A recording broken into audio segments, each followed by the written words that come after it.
Boa noite a todos, a todas. É uma alegria muito grande estar aqui. Já foi apresentado, meu nome é João Marcos. Eu sou professor. Na minha formação em artes visuais, eu sou professor no curso de Arquitetura e Urbanismo da Universidade Vale do Rio Doce, em Governador Valadares, no interior de Minas Gerais, caminho para a Bahia. Sou quadrinista, tenho trabalho pessoal, eu faço livros em quadrinhos para crianças e sou roteirista das revistas da Turma da Mônica. E a profissão de quadrinista é uma profissão assim, um tanto quanto diferente. E eu queria contar para vocês como é que eu fui parar nessa profissão. E essa é a história que eu queria contar antes de falar um pouco do meu trabalho lá com o Maurício de Souza. Eu costumo dizer que a minha relação com as histórias em quadrinhos ela começou antes do meu nascimento. Quando minha mãe ficou grávida, eu sou o primeiro, o mais velho de 3 irmãos. Meu pai era um leitor compulsivo, ele lia de tudo, jornais, revistas, livros, a gente tinha muito livro em casa, e lia também revistas em quadrinhos. E ele teve uma ideia que acabou mudando a minha vida antes de eu nascer. Ele falou assim com a minha mãe, olha, vamos fazer uma coleção de revistas em quadrinhos para esse filho ou filha que estava para nascer, que no caso era eu. Então, nessa revista, não dá para ver, mas ali em cima, além do nome dos meus pais, está escrito assim, Clarissa, eu ia chamar Clarissa se fosse menina, ou João Marcos. E aí, quando eu nasci, eu tinha essa coleção de revistas me esperando em casa. E eu sou de uma cidade chamada Ipatinga, que também no interior de Minas, uma cidade da região do Vale do Aço. Meu pai era metalúrgico. E a minha mãe, para ajudar no orçamento de casa, ela pintava camisas para crianças. Então, me lembro de ficar assim, horas do lado dela, vendo aqueles desenhos lindos que ela fazia, cada coisa mais linda que a outra. E aí eu cresci nesse meio. De um lado, as revistas que meu pai comprava, principalmente da Turma da Mônica, e de outro, a minha mãe desenhando e pintando, e não deu outra. Eu passei a gostar tanto de desenho quanto de quadrinhos. E aí, quando eu fui alfabetizado, eu comecei a fazer minhas próprias revistas. Tinha os meus personagens, inventava as minhas histórias.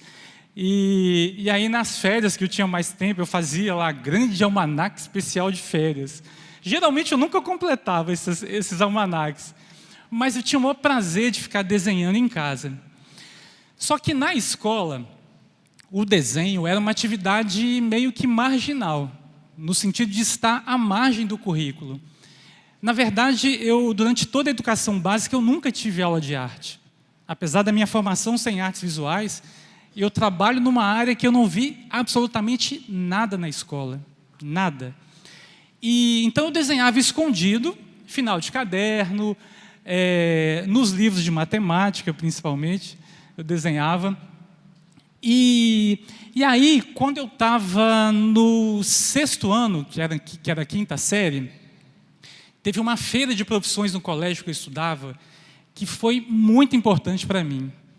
Tinham várias universidades divulgando os cursos, que a gente podia escolher quando crescesse e tudo. E aí, claro, as universidades que tinham lá, que tinham medicina, engenharia, que estava em alta na época, cheio de gente querendo ser médico, engenheiro e outras profissões. E tinha um estande que estava vazio, no final do corredor do colégio.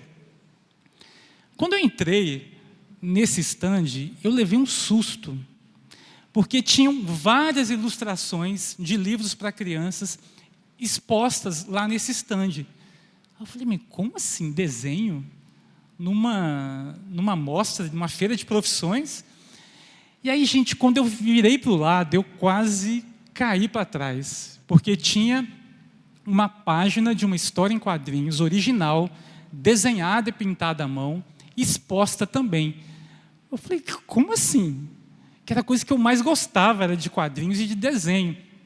Aí tinha uma estudante que estava lá para poder divulgar os cursos. Ela falou assim, estou vendo que você gosta de desenho. Pô, só se for demais, né? E aí ela falou, aí eu perguntei, mas por que esses desenhos estão fazendo aqui? Ela me explicou. Olha, existem várias profissões para quem gosta de arte. Você pode ser arquiteto, trabalhar com moda, pode ser ilustrador de jornal, de revista, de livros para crianças, adultos, e pode trabalhar também, eu me lembro como se fosse hoje. Ela falou por último, e pode trabalhar também com histórias em quadrinhos. Aí a sensação foi mais ou menos essa assim, do desenho. Parecia que caiu um raio na minha cabeça, acendeu uma luz. Eu falei, caramba, é isso que eu quero ser quando eu crescer. Pô, quando eu crescer eu quero trabalhar fazendo histórias em quadrinhos. Gente, eu saí tão feliz aquele dia, dando cambalhotas, só faltou um twist carpado, assim, de tão feliz que eu fiquei. Mas no meio do caminho, para realizar esse sonho, tinha um probleminha chamado matemática. Vocês estão rindo. Todo ano eu pegava recuperação em matemática. Eu tenho muita dificuldade, até hoje, todo ano. Mas aí quando chegou na 8ª série, que é o 9º ano, hoje, quando chegou a primeira vez, final do ano, cabrum, fui reprovado. Aí refiz, repeti tudo de novo, aí chegou no final do ano, cabrum, outra reprovação. Aí eu fiz tudo, estudei tudo de novo, quando chegou no final do ano, aí eu passei, né, gente? Por favor, né? Mas aconteceu o seguinte, nessa época, com 14 anos, eu comecei a trabalhar, tive meu primeiro emprego no jornal da minha cidade, o Diário do Aço. E trabalho lá até hoje, fazendo as charges do jornal, as charges diárias. Então eu comecei a trabalhar, vivia numa redação repleta de colegas assim fantásticos, aquela conversa boa e tudo. E no colégio já começou a ter uma diferença muito grande de idade. Meus amigos todos foram passando, e aí eu tomei uma decisão eu estava muito desestimulado a estudar, e eu tinha tomado a decisão de parar de estudar. Falei assim, poxa, eu não aguento mais descobrir o valor de X, de Y, nunca que eu descubro, nunca que eu consigo, eu vou parar com isso, chega. E aí no que seria o meu último dia na escola, eu estava determinado mesmo, falei assim, hoje é o último dia. Não, e ainda tive uma situação ruim em sala de aula, eu falei, não volto mais. Eu vou só trabalhar, não vou estudar, eu trabalho com o que eu gosto e tudo. Mas apesar disso, eu estava com o coração assim angustiado com essa decisão. Aí no recreio, eu estava assim, muito para baixo, a minha professora de história, a professora Marilene Tuller, ela olhou, viu, achou que eu estivesse passando mal. Eu estava sentado, ela se ajoelhou assim, olhou nos meus olhos e falou assim, João, o que está acontecendo? Não, ela chegou antes e falou, João, o que está acontecendo? Está tudo bem e tudo? Aí eu comecei a desabafar e comecei a chorar. Falei assim, professor, eu não aguento mais matemática, eu não aguento mais aquelas equações e tudo. Se eu for ficar agarrado o resto da vida aqui na 8ª série, eu vou parar de estudar. Hoje é meu último dia, amanhã não volto mais, eu estou decidido mesmo. Comecei a desabafar com ela. Aí sim, que ela se ajoelhou, assim, olhou nos meus olhos, falou assim, João, você pode desistir de tudo nessa vida, menos de 2 coisas. Primeiro é o seu sonho de trabalhar com quadrinhos, que eu sei que é o que você gosta, de fazer o seu curso de artes. E o segundo, João, é da sua formação. Hoje você tem seu emprego, mas amanhã você pode não ter. Agora, a sua formação, ninguém tira de você, ninguém. Ela falou assim, você quer um conselho? Sai desse colégio, vai para um colégio mais fraco, que lá você vai passar. Conselho bom. E muda de áreas, muda de escola, muda de colegas, de professores, mas você tem que prometer para mim que você não vai desistir de prestar o vestibular e fazer seu curso. Eu fiquei meio assustado, prometi para ela e segui o conselho dela. Saí do colégio, fui para um outro mais fraco, passei, mas aí eu descobri que esse colégio, que as pessoas na minha cidade falavam que era fraco, era um colégio que valorizava muito a arte e os eventos culturais. Então as pessoas achavam que não era um colégio sério.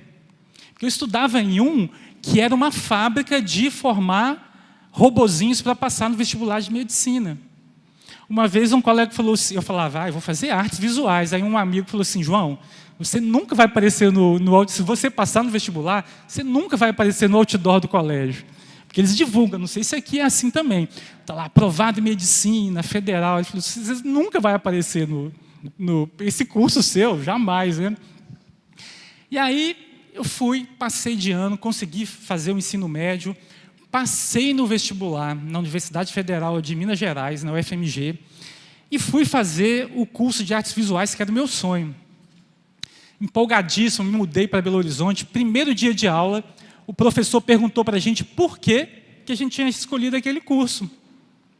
Aí meus colegas foram falando, eu quero trabalhar com desenho, com escultura, com gravura e tal. Chegou na minha vez, eu empolgadíssimo, falei assim, professor, sabe quando você fala que sai até borboleta, arco-íris, passarinho, assim? Eu falei, professor, meu sonho é trabalhar fazendo histórias em quadrinhos. Aí, estrela, borboleta e tal. Todo feliz, né? Aí ele falou assim, como é que é o seu nome? Eu, João. Sabe de nada. Ele falou assim, ele foi curto e grosso, João, sinto muito, mas você está no lugar errado. Eu fui descobrir que eles não consideravam quadrinho como arte. E que tinha um preconceito muito grande com as histórias em quadrinhos no campo da arte. O que eu fiz? Eu liguei para casa chorando, claro. Mãe, o que eu faço? Mãe. A mãe falou assim, meu filho, você já está aí mesmo, de mala e cuia, como a gente diz lá em Minas. Vamos ver o que o curso pode oferecer para você. E foi o que eu fiz. E nessa época, eu comecei a publicar uma tira em quadrinhos no Jornal de Patinga, que eu trabalhava como chargista e continuei trabalhando, mesmo fora. Eu sou do meio e ali do lado são as minhas irmãs.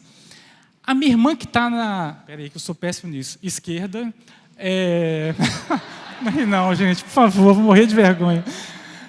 Minha esposa não pode nem sonhar que eu fiz isso. Bom, vamos lá. Aí, a minha irmã da esquerda, a Daisy, é uma figura. E para poder publicar no jornal, pensei assim, bom, eu tinha vários personagens, mas eu preciso ter um personagem que eu consiga fazer uma história todo dia.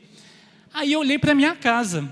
Falei, por que não transformar eu e a minha irmã do meio em personagem? O da esquerda, loirinho ali, sou eu, que é o Mendelévio. E eu tirei esse nome da tabela periódica de química. Tinha que valer para alguma coisa, né, química na minha vida, né? E do lado, que é a minha irmã, é a telúria, que vem do elemento químico telúrio.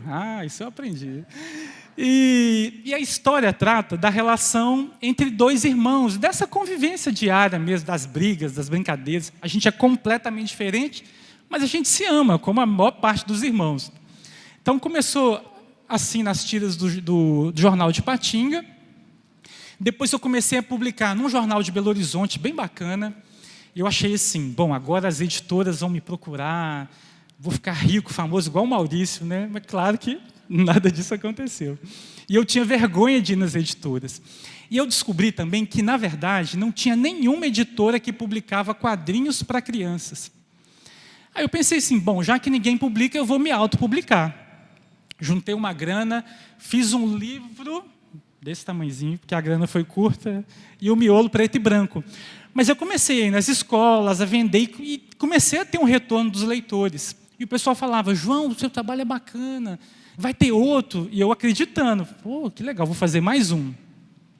Fiz esse aqui também, independente. E aí também teve um retorno bacana. E em 2009, eu realizei um grande sonho, que era publicar para uma editora. Em Minas Gerais, a gente tem uma tradição muito grande de editoras de literatura infanto-juvenil. E aí eu fiz uma estratégia, eu pensei assim, já que as editoras de quadrinhos não publicam quadrinhos para crianças, eu vou procurar as editoras de literatura infantil, para ver se eu consigo publicar. Foram 9 meses, gente, 9 meses ligando para o editor que eu conheci e tal, quer dizer, que me indicaram. Ele falava assim, João, me liga daqui a uma semana. Eu marcava na agenda, ligava. Tá. João, me liga daqui a um mês, até conseguir publicar. Então, em 2009, eu comecei essa carreira de autor de livros em quadrinhos para crianças. Então, essa minha irmã hoje, que é a personagem, ela detestava, porque no jornal era quase que factual. Acontecia uma coisa em casa, No outro dia estava no jornal, ela, como assim? Hoje ela acha o máximo, ela fala assim, eu quero que você fique bem rico, que aí eu vou pegar 50% de tudo, ela fala. Então, nos livros são histórias sempre de uma página, como se fossem crônicas em quadrinhos dessa relação entre irmãos. Aí o livro teve um retorno bem bacana, a gente fez o segundo, que é o Histórias Tão Pequenas de Nós Dois, que é uma referência à música do Roberto Carlos. A gente dava, todo Natal a gente dava para minha mãe de presente, primeiro o vinil, depois os CDs do Roberto Carlos, era uma tradição lá em casa. E também é nesse estilo. Aí eu comecei, por causa desse trabalho, eu comecei a viajar para poder participar de bienais, feiras de livros, ir nas escolas. E uma demanda que surgiu, que os pais sempre me falavam, João, por que você não, a gente não tem quadrinhos para crianças menores, por que você não faz alguma coisa assim? Então a gente criou essa série, que é meu primeiro quadrinho, que é bem assim para a primeira infância, até 5 anos, pouco texto, as imagens são bem coloridas. O primeiro foi o Amarra o Meu Cadarço, e eu vou fazer uma confissão que não pode sair daqui de Santarém, tá, gente? Ai. Tá, já falei, né? Já tá. Estou em casa mesmo. Eu aprendi a amarrar o cadarço com 15 anos. Para mim, a maior invenção da humanidade não foi a roda. O tênis de velcro, gente. Aquilo era uma maravilha. Usei muito tempo, 15 anos, né? Aí depois a gente fiz o segundo, que é o Pra Que Tomar Banho. Esse realmente não foi inspirado em mim, tá? Esse não posso contar quem foi. Que é também dessa linha para crianças menores. Depois eu tenho uma coleção que é de literatura de cordel em quadrinhos, e aí eu sou apaixonado pela literatura de cordel, pelas xilogravuras. Então eu mergulhei nesse universo da cultura popular nordestina e me inspirei muito no J. Borges, que é um xilógrafo de Pernambuco, é um senhorzinho fantástico, que é uma referência na área. E a história é toda em versos, né? Como na literatura mesmo de cordel. Eu faço essa coleção com um amigo, o Fábio Sombra, que é escritor. E as histórias do Seu Vivinho são histórias de um pescador que gosta de aumentar. Ele falou que pescou uma sardinha de 800 toneladas, segundo ele, né? Que é essa que está no desenho. Aí essa série já tem esse outro livro, tem os folhetos também, acho que eu não peguei as imagens, mas tem os folhetinhos no tamanho original mesmo, de cordel. E desse mergulho na cultura popular, surgiu um outro produto, que é uma série de prints, que são pôsteres, que eu levo sempre para a CCXP, aquele evento, o maior evento geek, né, do Brasil, e já é o maior do mundo, em termos de público. E essa coleção foi um sucesso, gente, assim, que eu não esperava de jeito nenhum. Toda edição eu levo uma quantidade grande, e lá em São Paulo eu tenho que correr atrás de gráfica para poder imprimir mais, para dar conta da demanda. E é uma brincadeira da cultura pop com a cultura popular. Então tem o Trem Doido, que é o Stranger Things, né? A Mulher Retada, vocês conhecem? Bem inspirado na estética das xilogravuras. O Lampião do Espaço, que vocês devem conhecer também. E o maior sucesso lá, que é o Cabra, Eu Sou Seu Painho. Essa brincadeira, eu sou apaixonado com a xilogravura. E aqui eu trouxe para mostrar alguns dos outros livros, já tenho 13 livros publicados, adaptação do 20 Mil Léguas Submarinas, do Júlio Verne, em quadrinhos. Nesse eu fiz o roteiro, e um outro amigo fez os desenhos. E o meu roteiro, como a Mauri falou, lá na Maurício de Souza Produções, eu já faço com o desenho, com os planos, né, com a expressão dos personagens e o texto. Depois a página fica assim.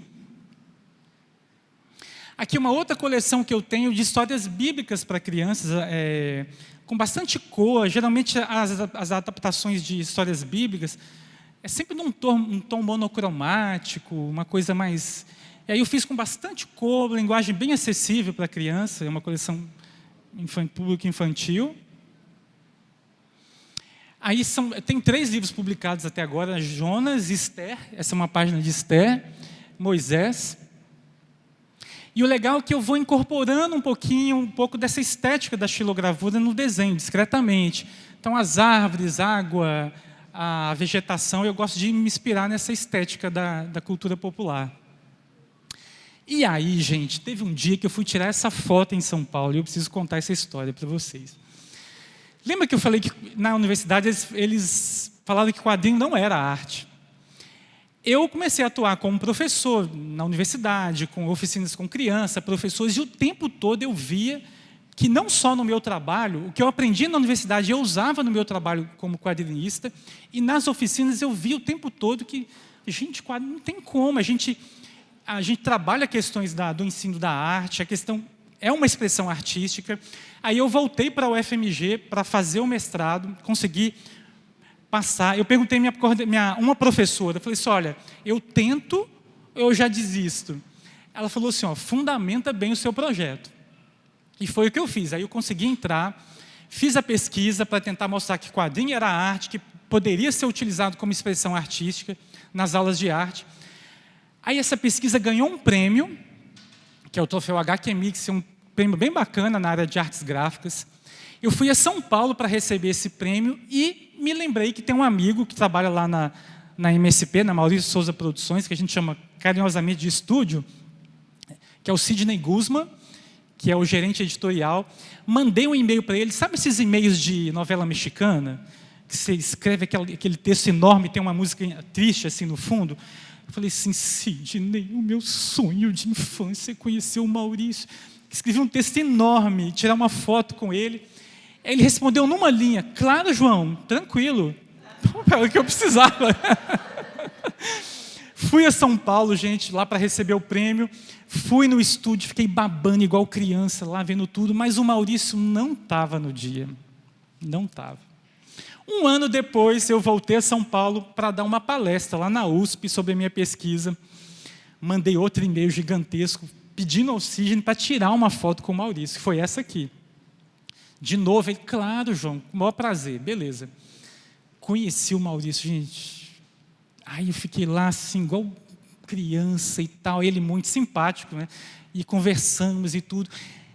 Nesse um ano, eu fiz uma revista em quadrinhos num projeto da universidade onde eu trabalho, sobre o problema da imigração internacional, que é um problema sério lá onde eu moro, e levei para dar de presente para o Maurício. Estava com ela no colo, aí ele falou assim, essa revista é para mim? Eu, claro, é para você. Aí agradeceu, eu falei, não, que desenho bonito, eu quase caí para trás. Tá. Ele, você quer tirar uma foto comigo? Eu, vou pensar. Claro, né? Aí tirei essa foto, fiquei feliz da vida e fui para o local da palestra. Cheguei com muita antecedência e estou lá como bom mineiro comendo meu pãozinho de queijo na lanchonete. De repente meu celular toca. Atendi, olhei assim, DDD de São Paulo, pensei, a Oi, a TIM, a Vivo, me vendendo plano de internet, celular. Mas eu atendi e era o Sidney, esse meu amigo lá do estúdio. Ele falou assim, João, você está sentado? Aí eu sentei. Ele falou, cara, você não vai acreditar. O Maurício leu a sua história, gostou muito e perguntou se você tem interesse em trabalhar com a gente, escrevendo histórias da Turma da Mônica.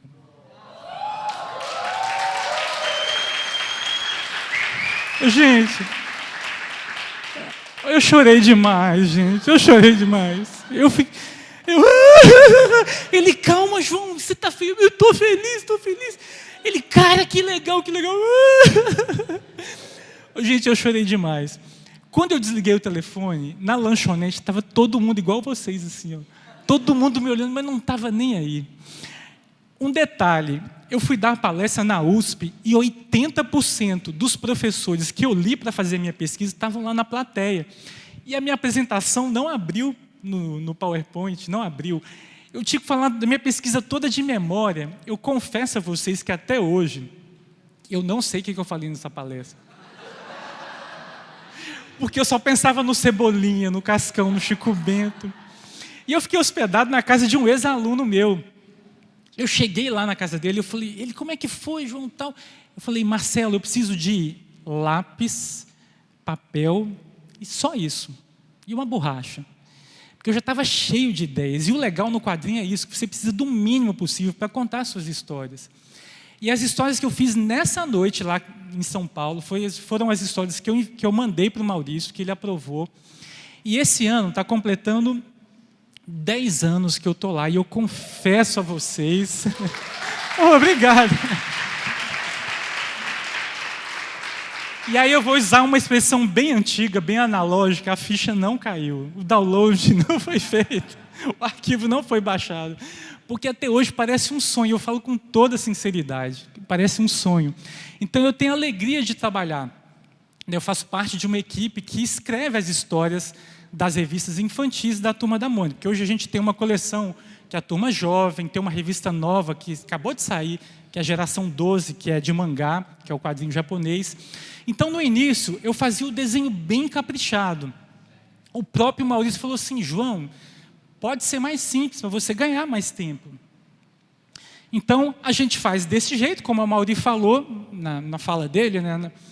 A gente já põe todas as informações para os desenhistas. Eu trabalho de casa, lá no interior de Minas. Os roteiristas são os únicos profissionais do estúdio de quadrinhos, né, que necessariamente não tem que ficar no estúdio. A gente tem 2 colegas que ficam lá, o Flávio e o Robson, e meus colegas estão espalhados pelo Brasil. Tem um aqui em Manaus, pertinho aqui, né? Mais ou menos.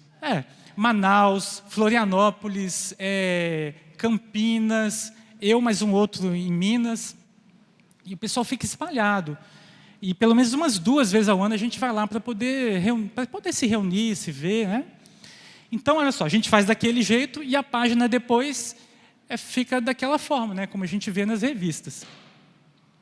E às vezes, quando a gente faz que é a chamada história de abertura, normalmente a gente que faz o layout da capa, que foi o caso dessa revista aqui.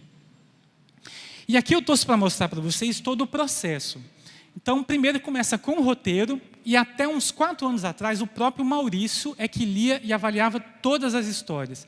Para vocês terem uma ideia, são mais ou menos 1.100 páginas por mês que são produzidas no estúdio. E aí, então, uns 3, 4 anos, ele foi fazendo isso gradativamente. Quem avalia as histórias hoje é a Marina, que é a filha dele, que também é personagem. Então, ela que faz essa avaliação.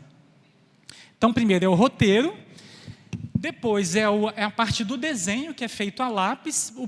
Os desenhistas mais antigos do estúdio ainda fazem o trabalho no lápis mesmo. O pessoal mais novo eles fazem o traço do lápis, mas no digital, na mesa digital. E depois, então, a gente tem essa parte final, que a gente chama de arte final, que é como se fosse passar a canetinha preta no traço a lápis. Aí vem as cores, as letras, o acabamento, que é o desenho dos balões, a moldura dos quadrinhos. Então, é uma equipe grande que faz todo esse trabalho, né, para dar conta dessa produção que é muito grande. E aí sempre me perguntam: qual o personagem que você escreve mais? Eu faço muita história do Cebolinha e muita mesmo, do Louco. Mas eu não sou louco, tá? Só um pouquinho. É um personagem que eu amo fazer, amo. E o legal é assim, porque o Louco, você parte de uma situação e a história vai se desenrolando ali no papel na sua frente. Isso é muito bacana. E aqui já é um roteiro que eu faço mais parecido com o que eu faço hoje, que é um traço mais simples, e depois ele fica daquele jeitinho ali. E, além dos roteiros, eu participei de alguns outros projetos especiais do estúdio. Um deles, que me enche de muita alegria, é o MSP 50. Quando o Maurício completou 50 anos de carreira, eles convidaram 50 artistas de todo o Brasil para fazer a sua versão da Turma da Mônica. Então, a Turma da Mônica no meu traço, ficou daquele jeito. E agora, gente, o Maurício completou semana passada, né, Mauri? 60 anos de carreira. É muito legal, né? E um outro projeto também muito especial foi o Ouro da Casa, onde os profissionais do estúdio também foram convidados para fazer a sua versão de qualquer um dos personagens desse universo criativo do Maurício de Souza. Eu, que não sou bobo nada, matuto, mineiro, eu fiz uma história que eu pudesse desenhar vários núcleos de personagens. Então tem ali o Papa Capim, o astronauta, a Turma da Mata, Turma da Mônica, Piteco, Penadinho. Então eu explorei bastante, assim, foi um prazer fazer esse trabalho. E há mais ou menos uns 3 anos eu comecei a trabalhar nos projetos que a gente chama de projetos especiais, sem ser as revistas de banca, que eu fazia antigamente. Essa aqui é uma coleção, uma campanha muito legal do McLanche Feliz, né, do McDonald's, que a criança tem a opção de, além do brinquedo, ela pode escolher um dos livros da Turma da Mônica. Essa campanha teve em 2017 e esse ano também. Então, dessa primeira campanha, eu fiz essa história, que é a máquina que copiava, e a varinha mágica, inspirado na bagunça que os meus filhos fazem lá em casa. Eu estava conversando com a Milena aqui, né, sobre isso hoje. E aqui é uma das páginas, são 2 páginas, é uma página dupla do livro A Varinha Mágica. Então a gente manda daquele jeito ali. E por incrível que pareça, esse é o que a gente chama de livro ilustrado, é muito difícil. Eu faço pelo menos umas 5 ou 6 versões até chegar nesse texto final. Porque a gente tem, nesse tipo de linguagem, o próprio desenho já comunica muito e o texto tem que ser o mínimo possível. Então é muito difícil fazer isso. E esse é da campanha desse ano, que é a Máquina de Fantasias, que eu escrevi a história também. E também tenho feito as revistas institucionais, que aí requer muita pesquisa. Essa do Supremo Tribunal Federal foi um dos trabalhos mais difíceis da minha vida.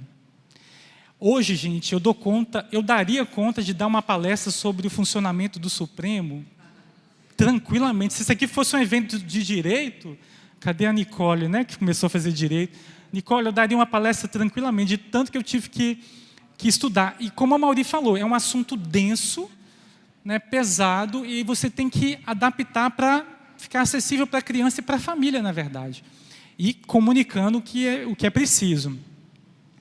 Então, aqui a página fica desse jeito. E depois finalizada.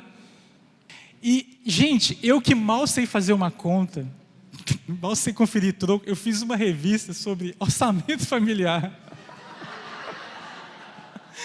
E é isso que é legal, porque você transita por universos assim que jamais entraria. Isso é muito legal nas revistas institucionais. Então, assim, orçamento familiar, segurança no transporte rodoviário. E cada uma dessas revistas realmente é um mergulho num universo diferente do meu. Dá um trabalho danado, mas eu gosto muito de fazer essas revistas. E aí um projeto que assim, que eu tenho um carinho muito grande, porque eu sou da área de educação. Esse é uma parceria do Instituto, que a Mauri falou também dele, que é Um por Todos, Todos por Um, que é a campanha que vai atender uma previsão de 48 milhões de crianças. Vocês imaginam a responsabilidade que é escrever uma história dessa.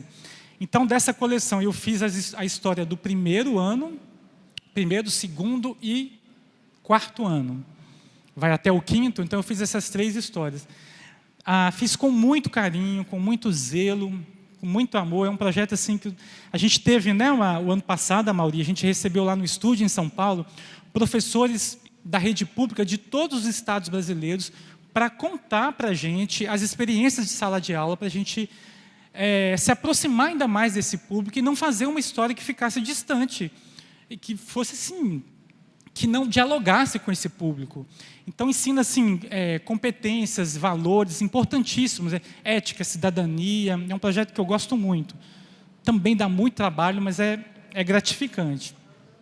As revistas já estão disponíveis no site do MEC, uma parceria do Instituto Maurício de Souza, MEC, Fundação Lehman, CGU, né? Controladoria Geral da União. Um projeto muito legal. Esse é o layout de uma das capas do 2º ano, se eu não me engano, que é o projeto Um por Todos, Todos por Um. Além disso tudo, eu fui inventar mais uma moda, que é um canal que eu tenho no YouTube, que é o Traço a Traço, para trabalhar a percepção da criança a partir do desenho. A partir de números, de letras. É um trabalho bem bacana que está meio parado agora, mas que eu pretendo retomar. E, gente, o mais legal disso tudo, outro dia uma aluna da universidade estava me contando que encontrou, o esposo dela é professor, e encontrou com com uma mulher que foi minha professora no colégio, na educação básica. Aí eu não sei porquê, surgiu meu nome lá no assunto. Estavam falando de mim e tal. Aí essa professora virou para minha aluna e falou assim, gente, o João, né? Ela falou assim, a gente não dava nada por ele. Não dava nada por ele. Eu acho assim, eu tenho descoberto, assim, tenho percebido que eu amo muito fazer isso tudo. É o que eu sempre sonhei, que eu sempre busquei fazer. Mas eu tenho percebido que, mais do que esse trabalho, eu vejo como uma missão mesmo, de mostrar para as pessoas que é possível a gente seguir a vocação.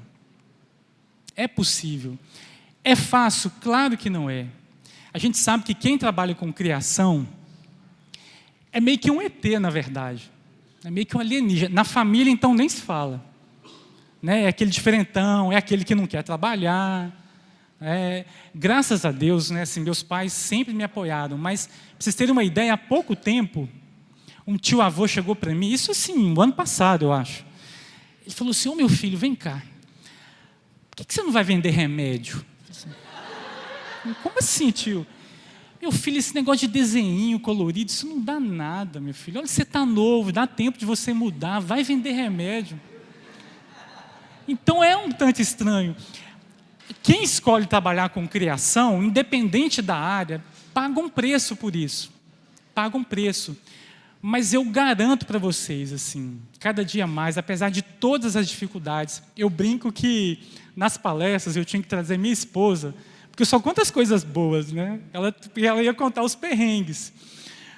Mas assim, nenhum perrengue é maior do que a alegria de trabalhar com o que a gente ama, que a gente gosta.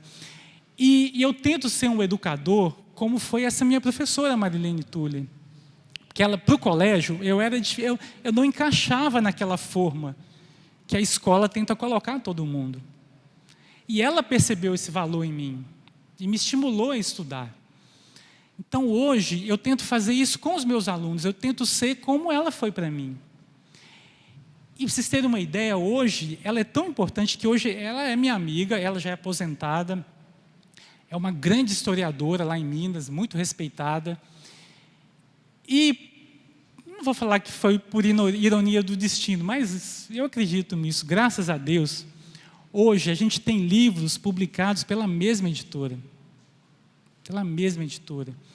Esse dia do lançamento, foi até em Patinga, que ela estava lançando um livro sobre história da região e tudo.